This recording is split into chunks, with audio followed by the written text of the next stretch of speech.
പുതിയൊരു വാർത്ത വരുന്നുണ്ട്. അതായത് ഹാമർ ബോംബുകൾ നിർമ്മിക്കാൻ പോകുന്നു ഇന്ത്യ എന്നുള്ളതാണ്.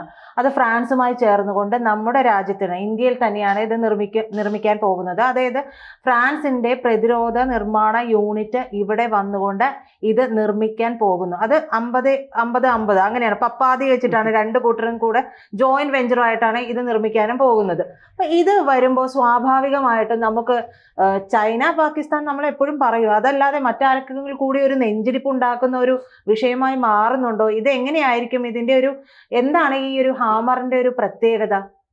ഹാമറിന്റെ പ്രത്യേകത പാകിസ്ഥാനോട് ചോദിച്ചാൽ മതി. കാരണം ഈ നമ്മുടെ വല്ല അതിന്റെ വിശദീകരിക്കുക, എന്നാലും ഒറ്റ വാക്കിൽ നമ്മൾ ഒരു ഉത്തരം പറഞ്ഞ. അപ്പൊ ഇതിന്റെ പ്രത്യേകത അനുഭവിച്ചവനല്ലേ അതിന്റെ ഗുണം അറിയാൻ പറ്റും. അത് മുനീറിനൊക്കെ ഏകദേശം അറിയാം. മുനീറിന്റെ അതിന്റെ മൂളല് വളരെ കൃത്യമായിട്ട് ഈ റഫേലിനകത്തൂടെ ഇത് വിട്ടത്. അപ്പൊ റഫേലിന്റെ മൂളല് ഇതിന്റെ പ്രത്യേകിച്ച് രണ്ട് മൂളലും വേർതിരിച്ചറിയാവുന്ന ഒരു സൈനിക മേധാവി എന്ന് പറയുന്ന മുനീറാന്നാ പറയുന്നത്.